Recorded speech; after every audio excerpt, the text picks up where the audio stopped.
Welcome back to the Piping Pastor. Today we'll be discussing freedom and service by taking a look at the poetry of Malcomb Guite.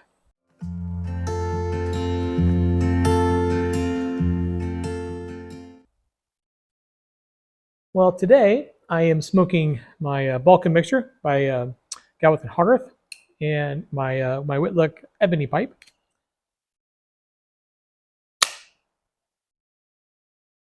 I was recently traveling yet again.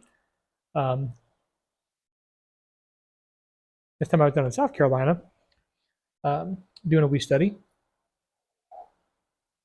And I came across a book I've been looking for quite a while, actually. Whenever I travel, if I can fit the time in, I like to hit local used bookshops. And I finally found a collection of the poems of John Masefield. I've been looking for this for a while, actually. And in particular, I was looking for some of the saltwater ballads. And I was searching those out because of this gentleman, Malcomb Guite, who I've mentioned before, and I've read from him before. I'm a big fan of his, not only because he's a pipe smoker and has written some really lovely poems about pipes,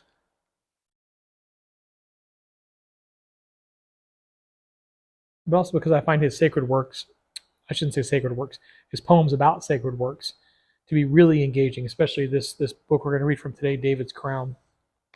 But regarding this book, I found at the bookstore. At the city I was in doing some wee traveling and teaching and so forth. I stumbled across it, and as I said, I was really excited about it. Now, I could have just ordered this book online, right? I mean, that's easy enough to do. Any kind of, really any book that you want to find can be found online. But for me, part of the fun is the hunt. It's popping in and out of all these old brick and mortar used bookshops, not just to patronize the owners so that business doesn't fade away, because I think used bookshops are just a wonderful asset for us to have. It's a repository of culture and literature, and just that old world connection to going into an old bookstore. I think it has so much to offer. And so I definitely want to keep those bookstores going. But also for me, it's a benefit for myself. Pardon me. It's a benefit for myself. I find it just soothing and relaxing, which is, a big part of the pipe as well. That's one of the poems that Malcomb Guite has written. It's unpublished as yet, so which is a good and a bad thing. It's a bad thing in that it's not more widely known, but it's a good thing in that at this moment it's still kind of a private thing for himself and for those who watch his channel, which admittedly is a large group of people, but not as large as the audience that he has in his published works. So it's still somewhat of a private thing for those of us who enjoy his poetry, watch his channel, and especially in the pipe smoking community. But in this poem, he writes it's an ode to his Peterson, and he talks about how at last the long day's weariness is done. He is free to do just as he will. Thank God I have this briar bowl to fill. And he talks about taking all the worries and cares of the day and stuffing them like tobacco leaves into his pipe, and then just blows them away in smoke rings. And it's a wonderful presentation, I think, for those of us who smoke a pipe, that this is a relaxing thing. It's a contemplative thing, but it's also there's something to the ritual of it, to packing the pipe and to lighting and tamping and relighting and the draw and release. And it's almost as if it's some kind of a cleansing ritual for us. A great many of us I know have spouses and partners and those in our lives who don't like the fact that we smoke a pipe. You may have seen some of the comments and back and forth in some of my videos where that was brought up. And my wife doesn't enjoy the smell of pipe smoke. I run 2 smoke eaters. I smoke in a designated area, and all these different things to try to alleviate that conflict because I know it's uncomfortable for her. But she also understands that for me, because my job is rather stressful. I counsel people on a regular basis, and I'm regular teaching and preaching and so on and so forth, and so I need some of that downtime to kind of remove myself a little bit and have a little time with this and just the meditative drawing and release and drawing and release and so forth is for me. It's a ritual of cleansing, renewal, and relaxation. And so the taste of the tobacco, the aromas of the tobaccos, I find to be rather relaxing, much like browsing through a bookstore. So I did not order the Macefield book online. I searched and searched, and it took 3 months. But finally, in a small little bookshop in Columbia, South Carolina, uh, I found it on a back shelf. And so I'm really happy that. And I'm going to start getting into that here in the coming days. I'm still working through my copy of Coleridge at the moment, but because Coleridge is just really drawing me in right now. But I'm really looking forward to the next book on my list. But we are not talking about Coleridge or Macefield today. Today, I thought we would have another look at Malcolm Guite's book, David's Crown. And in this particular one, in this psalm, I think has a great deal to say about being free as well. So, shucked of the husk of all my wasted years, I long to step forth, free of all encumbrance, to set aside the heaviness, the tears, the sin that clings so close, the doleful hindrance of resentment and regret, to let them go, roll them below the cross, as Christian once did in Pilgrim's Progress. Then I'd know a lighter step once more, the joy and gladness the psalmist longs for here. O Jesus, show me once again the path out of my sadness, and set my steps back upon your holy hill.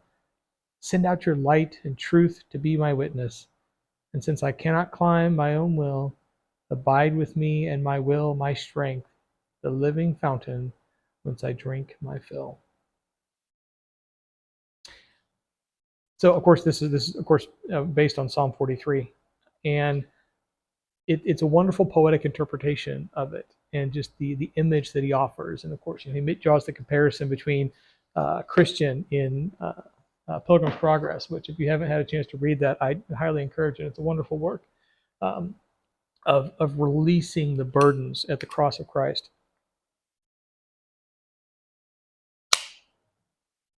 And one of the burdens he talks about, well, it's not like sin, addiction, and it's resentment and regret. It's this holding fast to these things in our heart that we don't like about someone or a conflict we've had. I mean, there's a reason in the Bible where it says if you have a conflict with your brother, go and resolve it, and then come back and offer your sacrifice at the altar.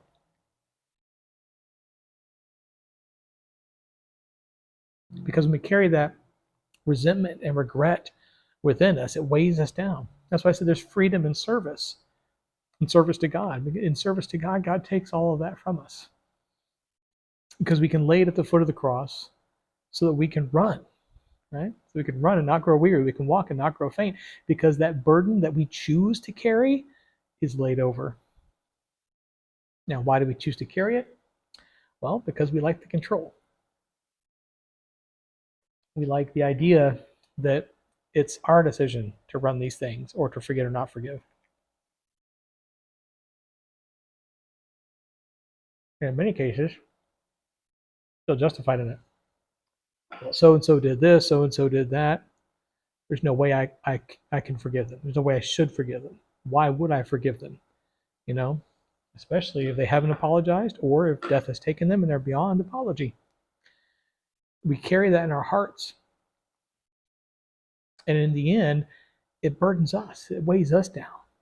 The root of bitterness that we choose to carry keeps us from moving forward. That's why he's saying, I need to remove these things from myself.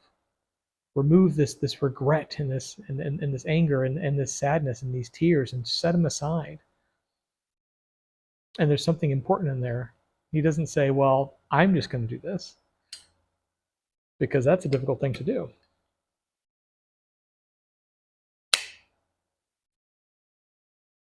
in and of our own strength to forgive someone, to truly forgive someone who is, by all accounts, unforgivable.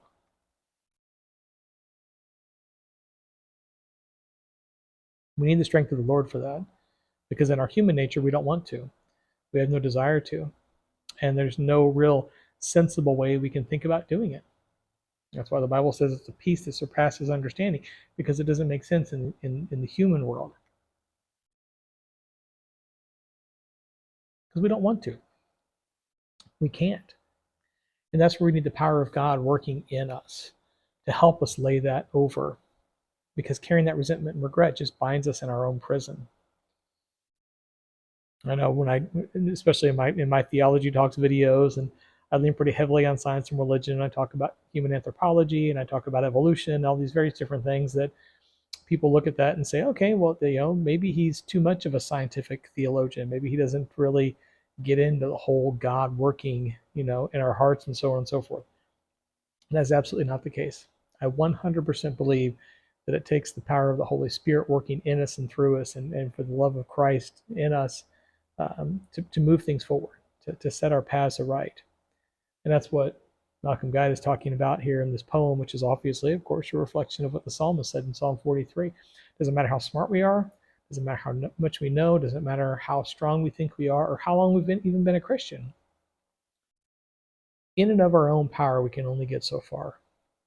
To truly lay things over, to truly shun all of that, or just release all of that regret and bitterness and anger, we need God working in and through us.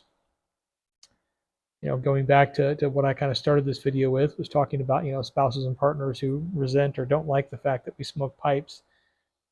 You can't convince somebody.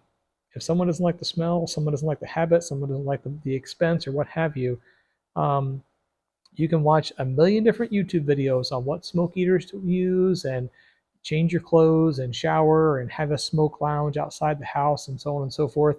All you're doing is taking the problem that they don't like and just kind of moving it a little further away, or moving it over here, or just ignoring their dislike at all, and keeping it right there. What really needs to happen is that person has to change their view. And you're not going to argue them into changing their view. You're not going to argue them into changing their heart. You might convince them to tolerate it, but for them to really understand why it is that you smoke a pipe, and what that cleansing ritual like is for you, maybe lean on the power that's beyond your understanding. Now, I'm not saying pray to God so that your spouse or partner likes the pipe, okay? I would say ask the Lord to move in the heart and mind of your spouse or partner so that they can better understand you. And then, here's the really, really crux of the issue. Pray to the Lord to give you the strength and wisdom to be the best spouse and partner that you can be in every other aspect, in every other area of your relationship, whatever that looks like for you. So that God can work on their heart and God can work on your heart, and it can draw you both together. They may not ever take the pipe up themselves, but at the end of the day, they can accept it for what it is and what it is for you. And then it's no longer a point of contention or something they just tolerate or accept. It's something that they embrace as a part of you. All of it laid at the foot of the cross. That's the power of the cross working in lives. Well, that is all I have for this time on Psalm 43 in David's Ground, Malcomb Guite. I encourage you to pick it up if you haven't. So until next time, have a lovely week, and as always, happy reading.